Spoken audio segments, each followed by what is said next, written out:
ఉంటే మరి ఇప్పుడు జరుగుతున్నటువంటి పాలన రాష్ట్రంలో పేపర్ తీసి చూస్తే పొద్దున రెండు ప్రధాన వార్తలు చూసినాం మనం.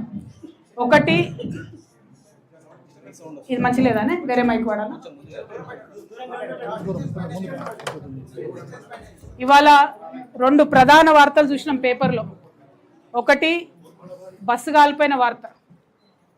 నిన్నగాక మొన్ననే చేవెళ్ళలో బస్సు కాలిపోయినప్పుడు అందరం మొత్తుకున్నాం, ఈ స్లీపర్ కోచ్ బస్సుల్ని మీరు రద్దు చేయండి దయచేసి అని కోరుకున్నాం. కానీ ప్రభుత్వానికి ఏమాత్రం పట్టలేదు. మళ్ళీ ఒక బస్సు కాలిపోయింది. ఇప్పుడు 14 మంది ఇవాళ చనిపోయినటువంటి పరిస్థితి. అదేవిధంగా ఓకేనా, దూరం ఉంటే మంచిగా వస్తుంది అదే ఓకేనా. అట్లనే ఇంకొక వార్త చూసిన, మీరు అందరు కూడా చూసి ఉంటారు, ప్రధాన పత్రికలో ఇంకొక వార్త చూసిన నేను. భువనగిరిలో ఒక చిన్న పిల్లగాని కనుగుడ్లు ఒక కుక్క తీసేసుకపోయింది. కుక్క చిన్న పిల్లగాని కనుగుడ్లు వీక్కపోయింది. అంటే ఎటువంటి పరిపాలనలో ఉన్నాం మనం అనేటటువంటిది తెలంగాణ ప్రజలు ఆలోచించుకోవాలి. ఎందుకు కావాలి కొత్త రాజకీయ పార్టీలు? ఎందుకు పుట్టాలి కొత్త రాజకీయ ఆలోచన? ఎవరి కోసం పుట్టాలి కొత్త రాజకీయ ఆలోచన? ఇగో ఇట్లా పొద్దున్న లేస్తే సఫర్ అవుతున్న ప్రజల కోసం పుట్టాలి. మక్క వచ్చింది. ఇప్పుడు 6 లక్షల ఎకరాలలో తెలంగాణలో మక్క సాగైతే మన నిజామాబాద్లో 32,000 ఎకరాలలో సాగాయి. ఇక్కడ నుంచి ఆఫీసర్లు రిపోర్ట్ పంపిరు, 33 కేంద్రాలు పెట్టాలి కొనుగోలు కేంద్రాలు అని చెప్పి.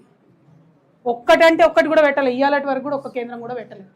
దళారులు ఏం చేస్తున్నారు? ఈ లోపల 2,400 రేటు నిర్ణయం కేంద్రం చేస్తే 1,600 నుంచి 1,800 వరకు మాత్రమే మక్క రైతులకు ఇస్తున్నారు. ఇది మన నిజామాబాద్ ప్రాబ్లం కాదు. మహబూబ్ నగర్లో 18,000 ఎకరాలు ఉంటే అక్కడ అమర్చింత మార్కెట్కి తీసుకపోతే అక్కడ కూడా గదే 1,600 నుంచి 1,900 ఇస్తున్నారు. వరంగల్లో అయితే పాపం 3.5 లక్షల ఎకరాలలో మక్క సాగు చేశారు. ఎవరు జవాబుదారీగా ఉంటారా రైతుల కోసం? 20 రోజుల నుంచి మార్కెట్ సెంటర్లు ఎందుకోసం ఓపెన్ చేస్తలేరు? ప్రభుత్వం దళారీ వ్యవస్థను ఎందుకు మరి దగ్గరుండి ప్రోత్సహిస్తుంది? ఇవన్నీ ఆలోచించాల్సిన అంశాలు కాదా? రైతుల అంశాలు కానీ, చిన్నపిల్లల అంశాలు కానీ, సెక్యూరిటీ అంశాలు కానీ, రోడ్ అంశం కానీ ఆలోచించొద్దా? పరిపాలన అంటే ముఖ్యమంత్రి అయ్యేదా కోతీరు, అయినా కోతీరు ఉంటుందా?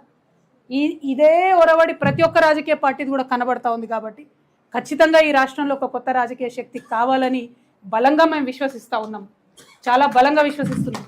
అయితే వచ్చేటటువంటి కొత్త రాజకీయ పార్టీ ఆ భగవంతుడు శ్రీరామచంద్రుడి యొక్క దయతోని పేద బీద బిక్కి ఈ కులం ఆ కులం అని తేడా లేకుండా అందరినీ కలుపుకొని అందరి కోసం పనిచేసే పార్టీ అయి ఉండాలి.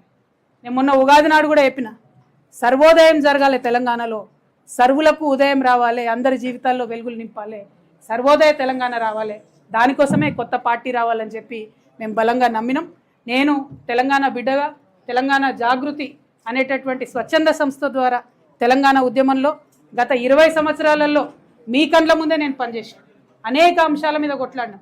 రాష్ట్రం రాకముందు కొట్లాడినాం, రాష్ట్రం వచ్చినాక